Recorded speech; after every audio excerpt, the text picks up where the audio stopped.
Welcome back to another episode of The Adversity Advantage. I'm your host, Doug Bopst, and today's guest is Adrian Grenier. Many of you will recognize Adrian from playing Vincent Chase on the incredibly popular HBO show Entourage. But Adrian is much more than Vinny Chase. Today, he has cemented his place as a change agent who leverages his influence and passion for film to make impactful investments, create meaningful content, and help make the world a better place. Adrian is also an entrepreneur and environmentalist and has started companies such as DuContra Ventures, the Lonely Whale Foundation, and his newest endeavor, Earthspeed Media. While a lot of you may only know Adrian from his role on Entourage, he has made a radical transformation since that time, and I'm looking forward to unpacking his story and all the ins and outs that go with it in today's episode. So let's get this conversation going and welcome Adrian Grenier to the Adversity Advantage podcast. Adrian, welcome to the podcast. Thanks for having me. Of course. And I'm excited to chat with you. A big fan of your work, love your journey, love how you've transformed your life. And congratulations for getting married. I know this has been a long time coming for you. I know you're deeply in love with your wife. But I think, a lot of people might not know this. Like, this relationship didn't always come easy for you. And I know that at a moment of your life where maybe things weren't going so well, like the person you're with now kind of told you like it was and was very direct with you and actually broke up with you. And it led to you going within and having this massive spiritual transformation. So talk a bit about like where you were, like what year was it, what was going on in your life, and how that moment shaped you into who you are today. Well, I'd say that it's not so much that my life wasn't going well. It was perhaps going too well. So well that you talk about that rock bottom moment. A lot of times you think about that as this awakening where you hit rock bottom and you're awakened. But honestly, I think I was passed out on rock bottom for many, many years because externally I had achieved everything. I was doing really well as far as external metrics are concerned. Making money. I had achieved a certain amount of fame and respect and appreciation out in the world. I was a UN environment ambassador. I was doing environmental work. I was now getting into real estate investment, and I was a little mini music mogul and doing all of the things. And the libations were flowing, the women, the lifestyle, traveling the world. And so despite the fact that I was skidding across rock bottom, I didn't notice because I was checked out. I was numb to my feelings. I was not present in the reality of my life. I was in a fantasy. I was living very much escaping from my true purpose. And so, my girlfriend at the time, Jordan, dumped me. And she really gave me sort of that pattern interruption enough that I was able to start to see what was actually unfolding and the trajectory that I was in. It was going to lead me in places I did not want to be. Yeah. And I've heard you talk about how you were kind of like passed out on this rock bottom moment for some time. And it was just a matter of time before like something happened. Right. And thankfully the thing that happened was, your now wife, Jordan, kind of coming to you and helping to wake you up a little bit, because now that's led to this deep, meaningful relationship that you have with her. Oh, yeah. I did make the necessary changes to win her back, and now we are married. Yes. Yeah. And congrats again. And so I guess like where I want to go from here is like so many people, especially guys, struggle with doing the inner work and really going within to figure out like not only what's wrong with them, but how they're going to progress forward, how they're going to change, how they're going to unlearn some of these unhealthy patterns. And I can imagine it probably was maybe a little bit harder for somebody like yourself that like you said, your life was going so well. You had been so successful externally. Like, what were some of the initial steps you took to develop the awareness around like what you had to unlearn, and like what steps did you take to kind of like grow into the man you are today? Yeah, it was a long process, at least 2 years, and it was a number of things. And I didn't know what to do. At first I was just lost, and that was the most painful part of it, is not really knowing what I'd become, what I'd made of my life. And there was this sort of latent depression, like even before my awareness started to come online, there was some deep-seated gnawing discontent, like something wasn't quite right. And I really believe that was my intuition. That was my deeper soul trying to, get me to look, to be aware.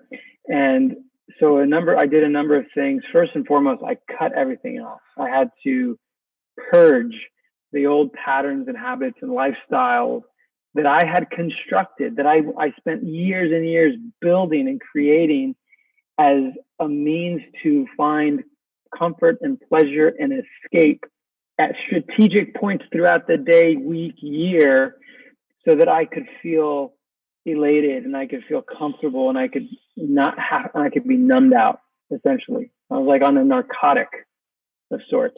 So first of all, I had to just get clean of all of that, all of the dopamine hits and the indulgences. And so that was, alcohol cleanse, feminine cleanse, abstinence and sex and masturbation and parties and all the things that, I was using to just continue to not feel what my body was feeling. And once I did that, the onrush of emotion and sensation and confusion and then past traumas.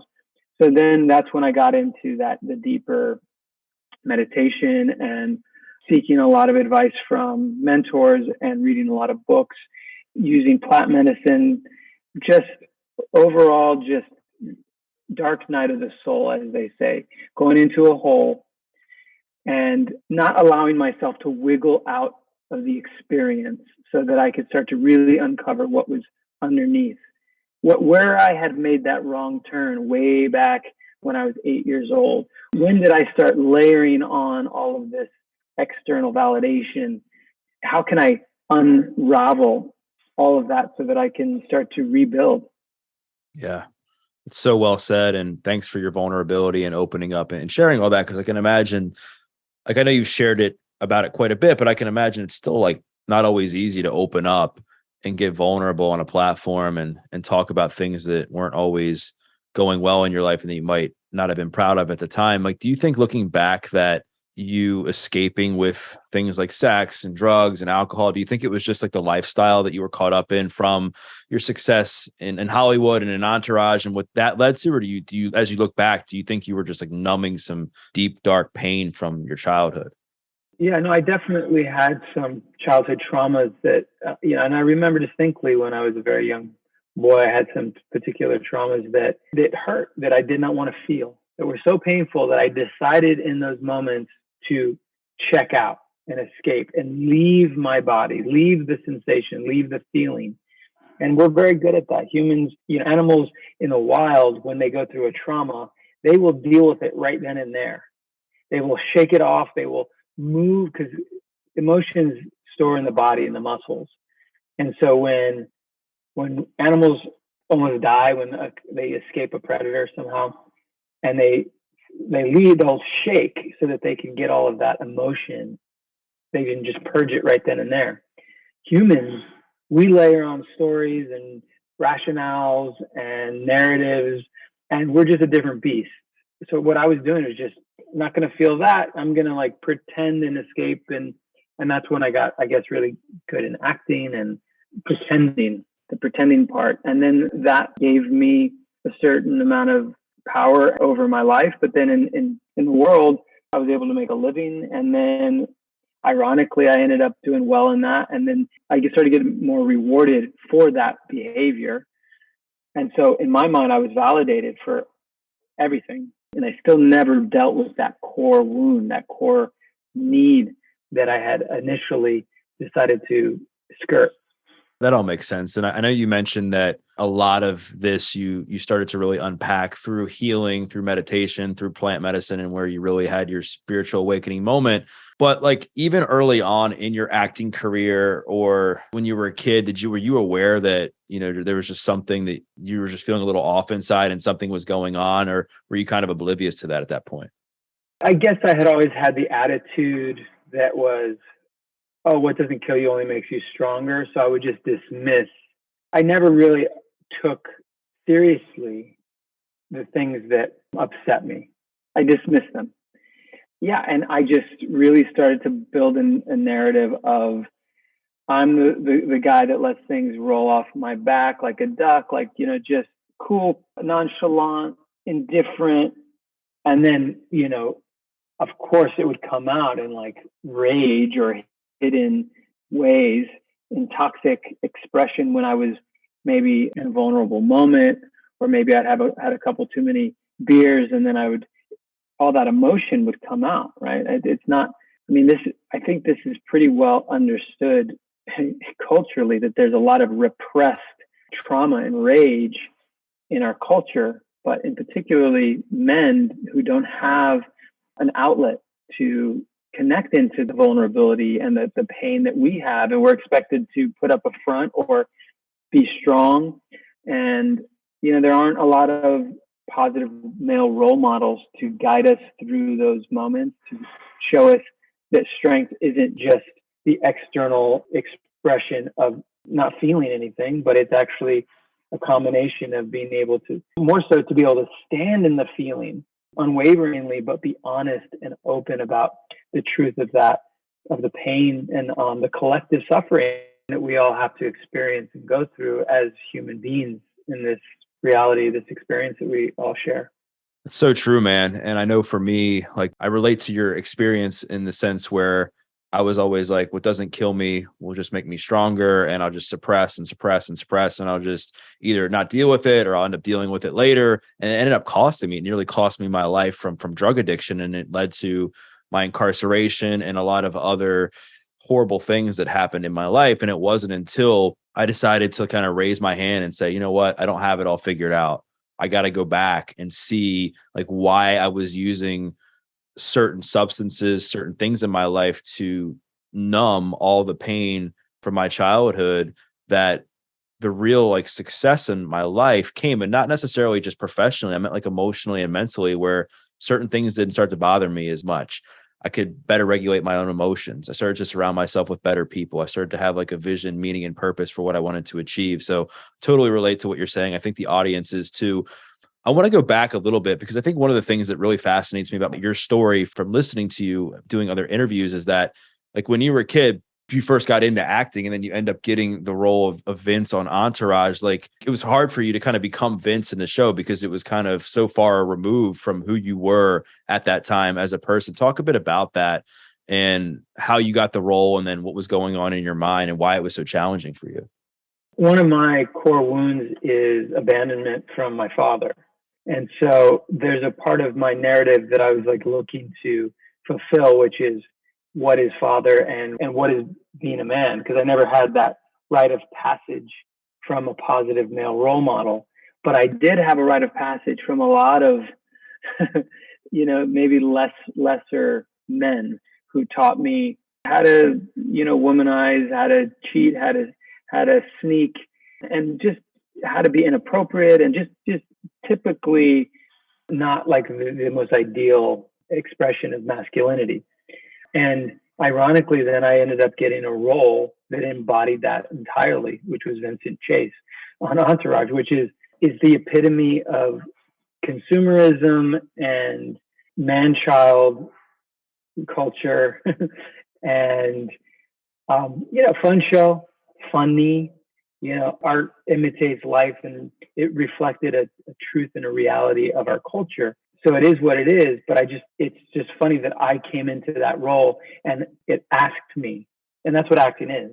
It's not that we're pretending to be something. It's that we are seeking the part of us that is that character and bringing it forth, because we all have all the aspects within us. We are all capable of, you can either be the bad dad or, the hero dad, right? We have all aspects of that. And I ended up just playing up that particular aspect of myself. But it was uncomfortable at first, because I didn't really vibe with, having been raised by my mother. It didn't really vibe with how I thought my mom would want me to behave. So in that aspect, it was a rebellion. It was mischievous. And I think that's one of the allures of the show, is it's an indulgence in that lifestyle, which is, and by the way, in the show, there's no consequences, right? So you get to do all these horrible things, being a naughty boy, and get away with it.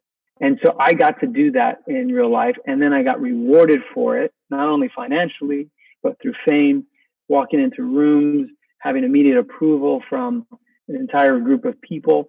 And more in real life, people were wanting me to behave and to act the character because that's how they knew me. So only natural, like, the human nature to want to please in order to be liked and accepted.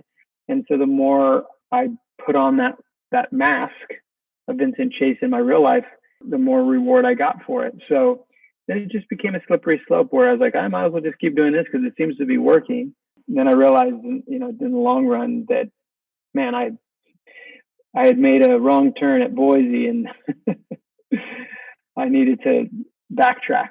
So did you ever feel you were caught up in like an identity crisis, like throughout this process, to where you got to a point where you were like, I mean, I know you mentioned you would like mold into the role of Vincent Chase, like outside of the show to get approval, attention and stuff. But even like during times when no one was looking, did you find yourself almost like acting like Vince and not Adrian when people weren't looking?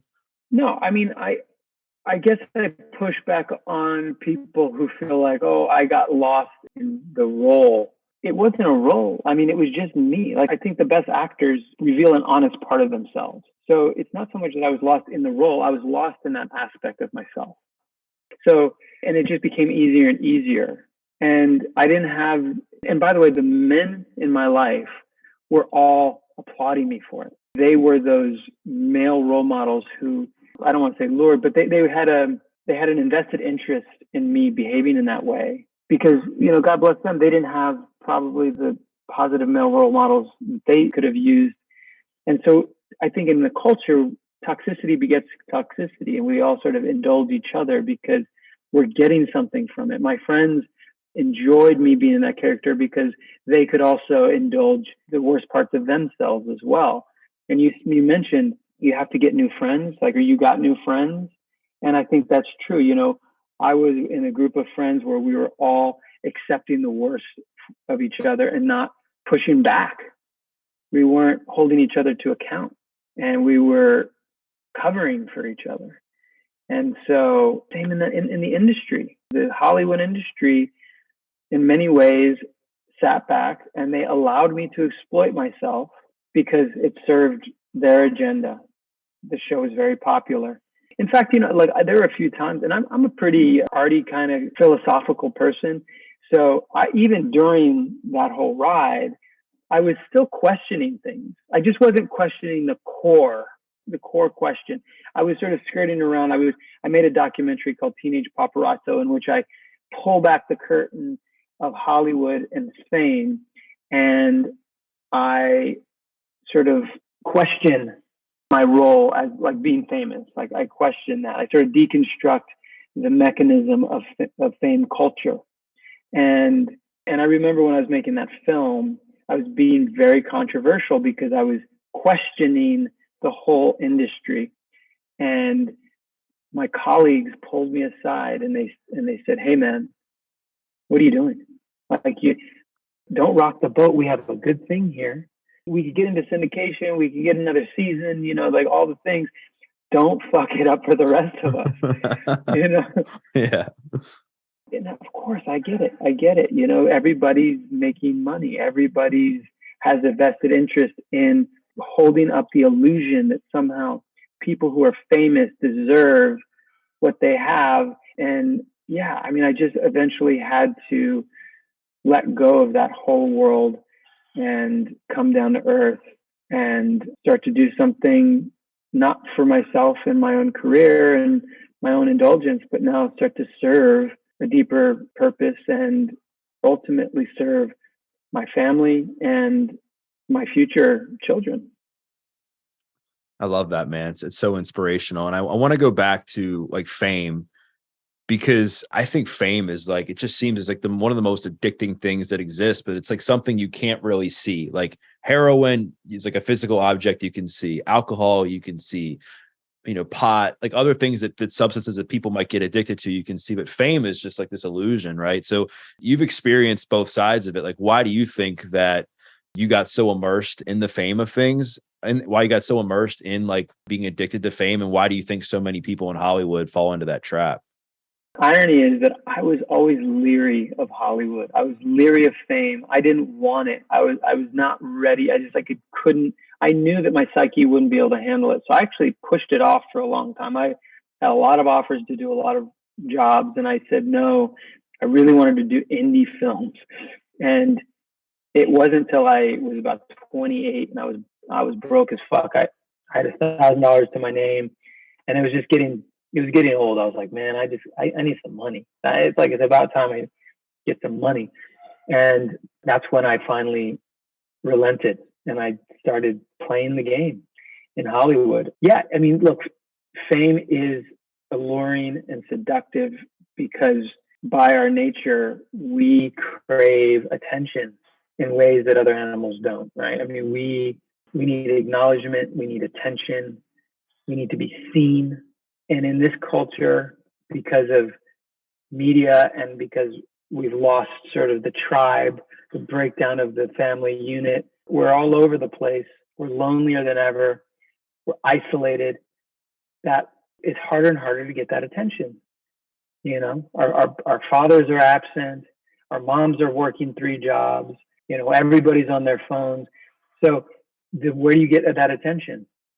Where do you get it? Well, if you get famous, you get a lot of it. And that's, I think, one thing that's very alluring about it. In tribal communities, you know, when you were 100 deep, it's like, that's your whole community. That's everybody. There's no radio, there's no television, there's no internet. So we were able to really feel held and seen by our tribe and acknowledged, and you felt like you had place. Now you got to do the most wacky, crazy things to get the most likes so that you can just be seen. So it actually forces us to compromise ourselves just so that we can be witnessed. And, you know, when you're famous, the minute you start to dip, because you feel it, like you really feel it. Like when your show launches and all of that media machine, the marketing is starting to pump out into the collective conscience. And then you walk down the street, you feel, oh, I just saw you on a commercial, or I just saw the ad for the thing, or I just saw your show or whatever. And you feel that acknowledgement, and it feels good. It does. And the minute the show is off the air and there's another show that now they're pumping, you feel it dip. Now suddenly they're like watching the other show and you're not top of mind. And even as famous as you are, you still like feel inadequate. Like, oh man, maybe I've lost it. Maybe I'm nobody again.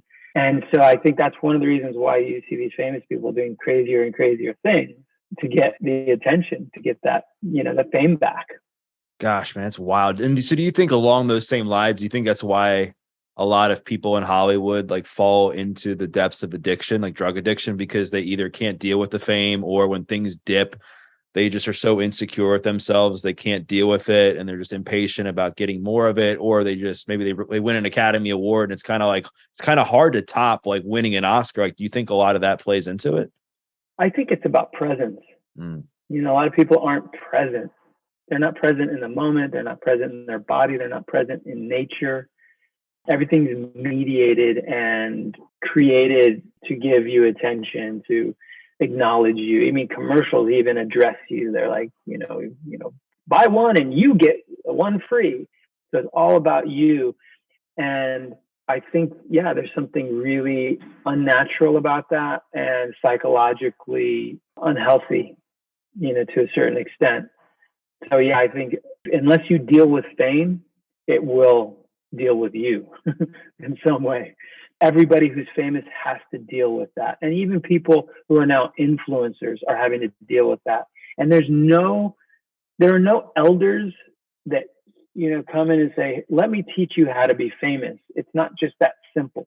It's not just you plus a lot of attention. It's like, no, you have to actually create a nervous system. You have to create an awareness, a humbleness in order to not just survive it, but make the most of it and not continue to you just see so many tragic people who are like, you're not famous enough. You need to do that burger commercial too. You're not rich enough. You need more money now. Right. Or, it's like you're 70 years old and you still have to be the sex symbol.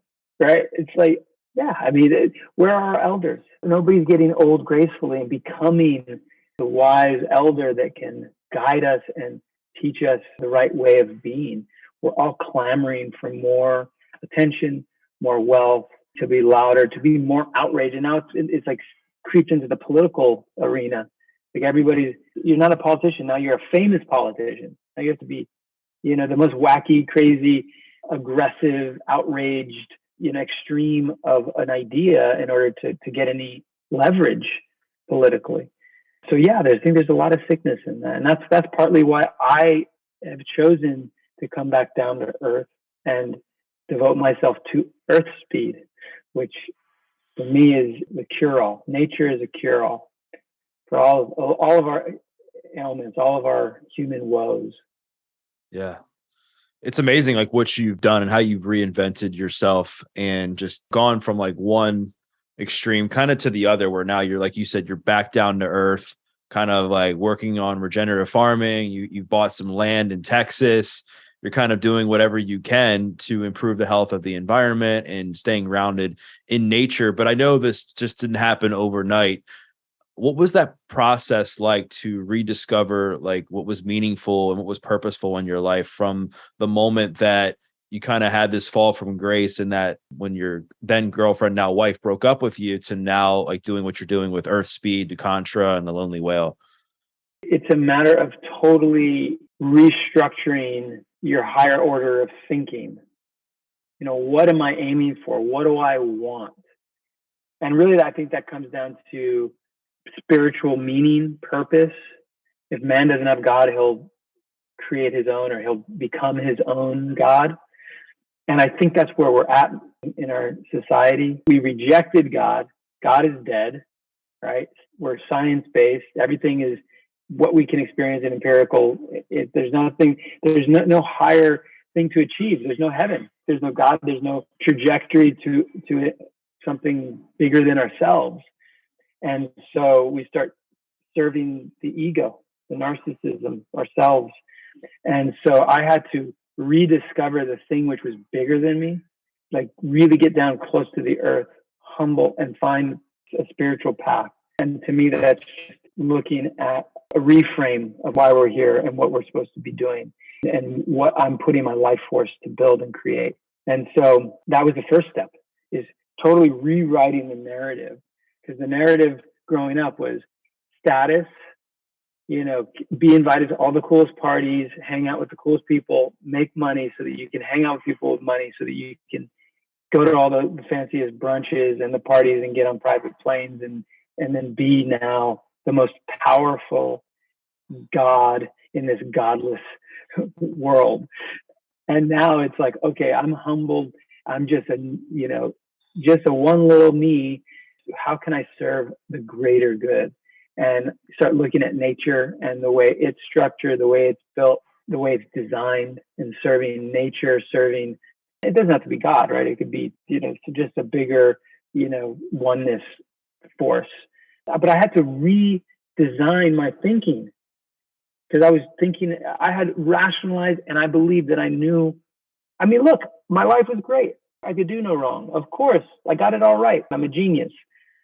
So I had to really push against my own belief in myself, that I had figured it all out, and that I was the man, and that I was powerful, and that the proof was in my bank account, or my hairstyle. There's so much proof that I had displayed superficially. And once I allowed myself to sort of believe in a God, in something bigger than me, I started to walk in a different way. I started to move in a different way. And that took some time to actually practice what it felt like to be completely different. I wasn't doing things just for the show, or for the attention, or for the money. And it's just weird. It's just different. I would do things and I wouldn't make any money, and it would feel like, was that not successful? Did I not get it right? Or if I was trying to date, and this is when I was like really lonely by myself, and I knew I wanted a partner, but I was utterly alone. I was like, how can I even tempt a woman? How can I even seduce a woman if I don't have the fame mask, if I don't have the houses to show myself as being successful? If I have nothing, who am I? And that was the biggest question I had to answer. And slowly over the years, I started to, step my way into a different way of being. And like you said, again, surrounding myself with people that I thought were onto something, that wanted more for themselves and wanted to support me in that. And my new friend group held me in all those hard moments when I thought that I was not going to come out. And after many years, it got more comfortable. I was more able to allow myself to just be without having to need all of that validation.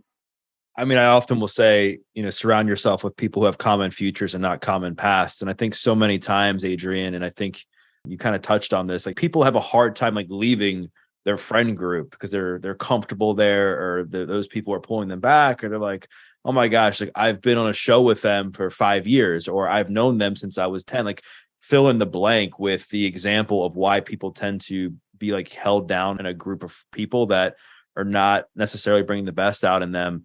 And I think people need to learn, like, you're not really outgrowing your friends. They chose not to grow with you. There's a big difference between the two. Like people have choice if they want to evolve and grow and continue to be around you and continue to support and encourage and challenge you with whatever endeavors you're doing in the future. I want to talk about success because you kind of touched on that, like when you first started like going down this new path of meaning for yourself, that like you could sometimes question if it was successful based on the money, and that your whole idea of what success looked like early on in your life was fame, money, houses, how much approval people were giving you. Like, how have you been able to now redefine what success looks like for you? Like, how difficult has that process been? Yeah, from fame and money to farm and manure. Yeah.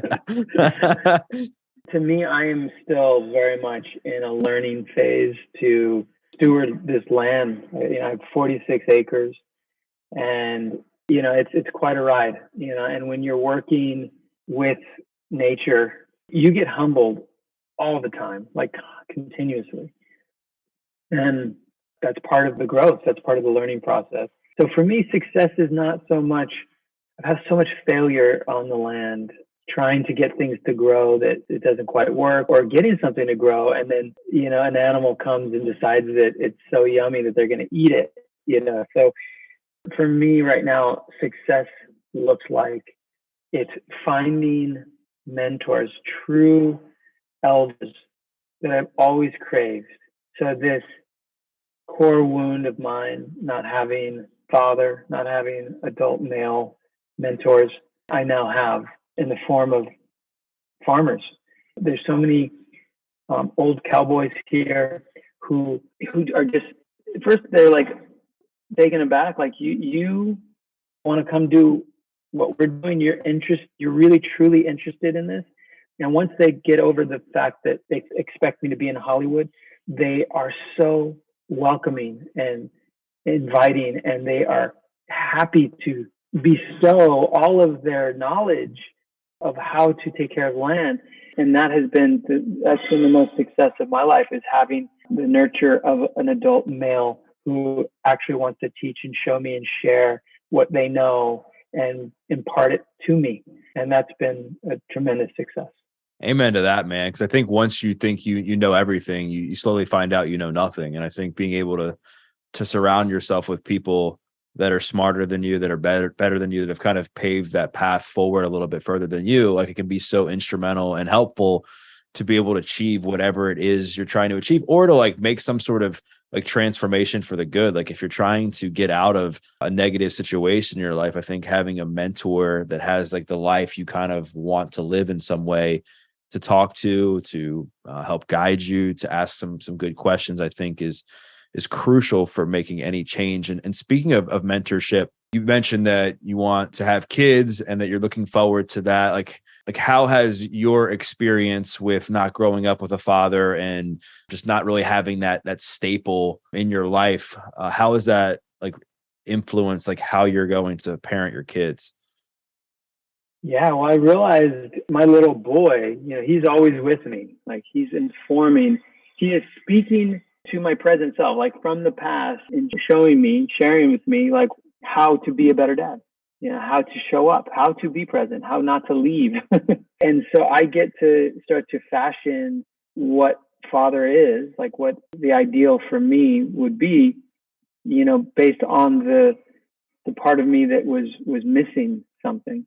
And so, and I also recognizing that it's not just something that you don't just tell a kid how to be a good son. You don't just tell them, but you embody it. You have to be fully realized as a man. So I get to now, before I have children, start to do all that embodiment work, start to practice, start to feel it out, start to work on myself, so that when my child show up, I'm not playing catch up. A lot of times it's like, well, when I have kids, I'm going to teach them how to, do this, and I'm going to be a good parent because I know how to be a good parent. It's not a thing in your head. It's a thing that it's in your body.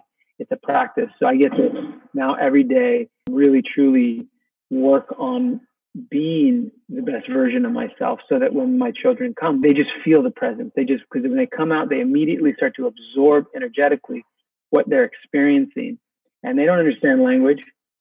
So they're just feeling you. And it really just mostly comes down to just being present, just staying in it and showing up.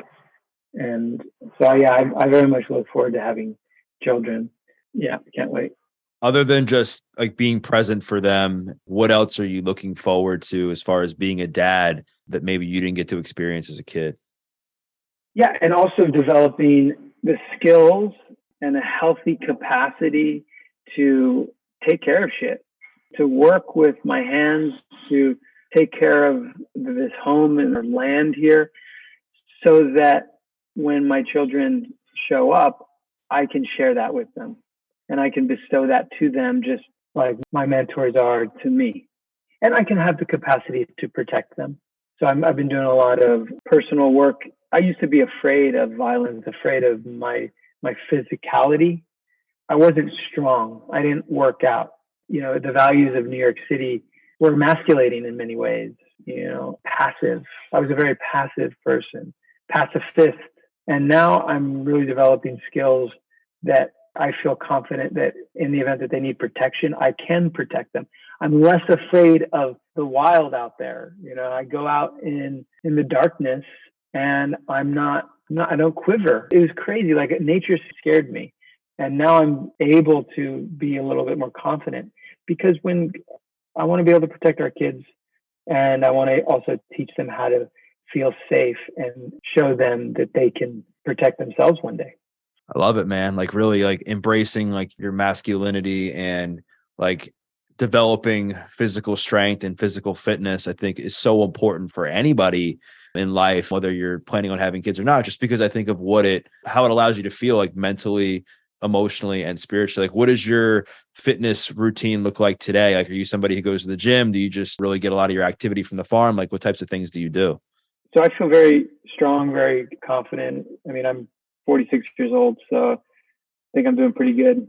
And I've had a lot of physical ailments. I had a rotator cuff, and I had a surgery on my leg.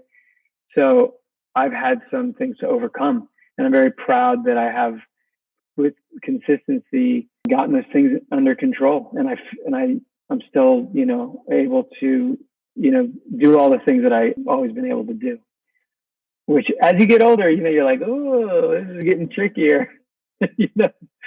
Yeah. It's like you stub your toe and it's like it doesn't go away for as quickly.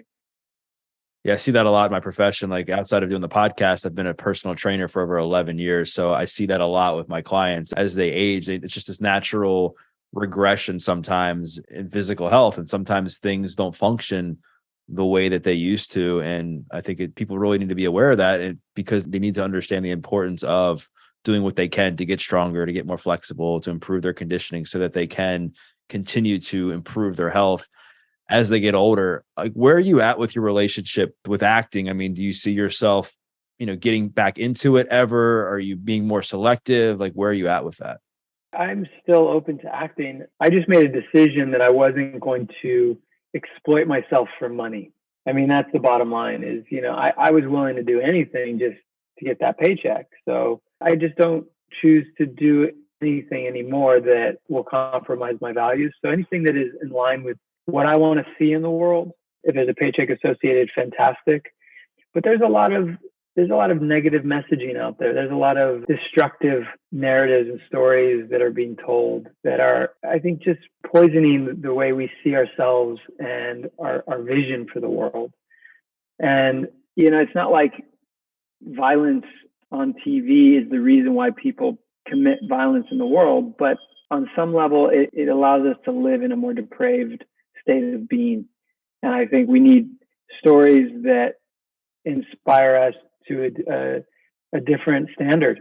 And so, yeah, like I choose to just find parts and roles and stories that are going to reflect that, because I think we as a culture need that. We don't need more escapism, more indulgence.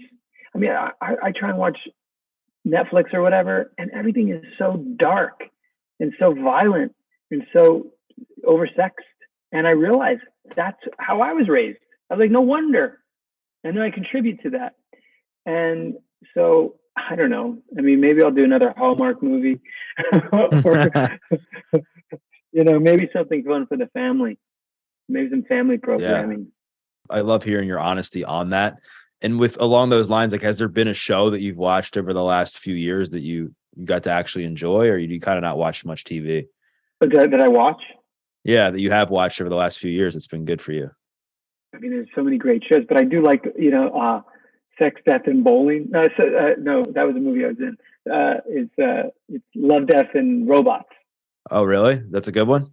Oh, yeah, it's like a cartoon, but it's a little dark. I mean, it's kind of like Black Mirror, but the cartoon version. Well, it's just funny. Like, I just got off this whole like soapbox about how, there's all these stories that are dark, and then my favorite one is the darkest one.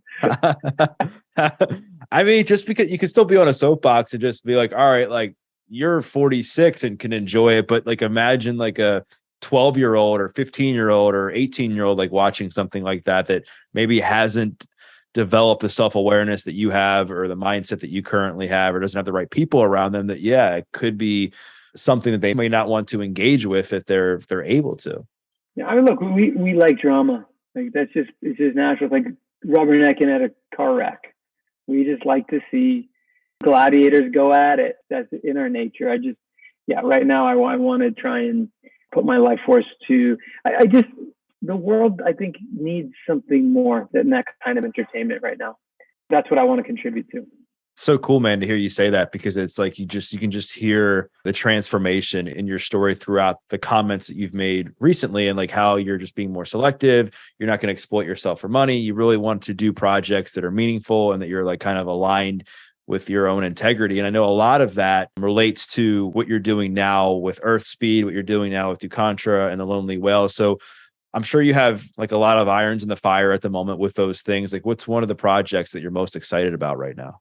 Earth Speed is a perfect example of the kind of communications I want to put out there. I really am proud of that channel, and it's just begun, but we're telling stories of nature-based living lifestyle, and we could all use that. I mean, the more opportunities we have to connect with nature, the more we can develop our skills of self-reliance and resistance, the more we can become anti-fragile and capable as individuals, the less reliant we will be on centralized distribution systems, on Amazon, on governments, on all these things that, as COVID demonstrated, are a little bit flimsy and are not necessarily going to support us when push comes to shove. So yeah, I mean, I think it's time that we start to really take a step back from this vision of,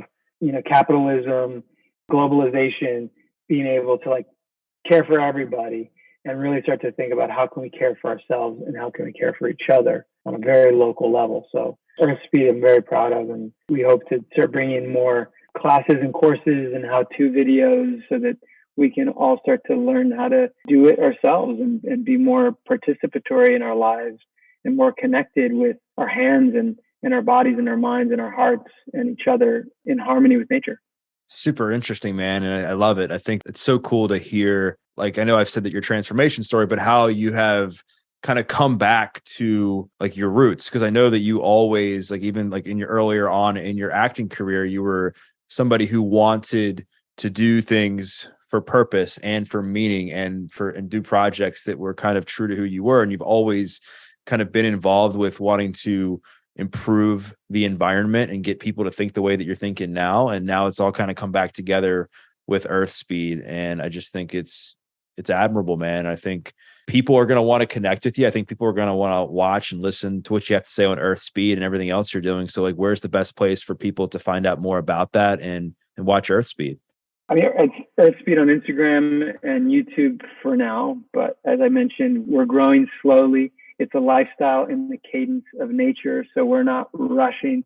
We're not looking to scale and get likes, because what would happen is that that's audience capture where we're just doing the most sensational things just to get attention. So we really want to be measured and paced out and patient.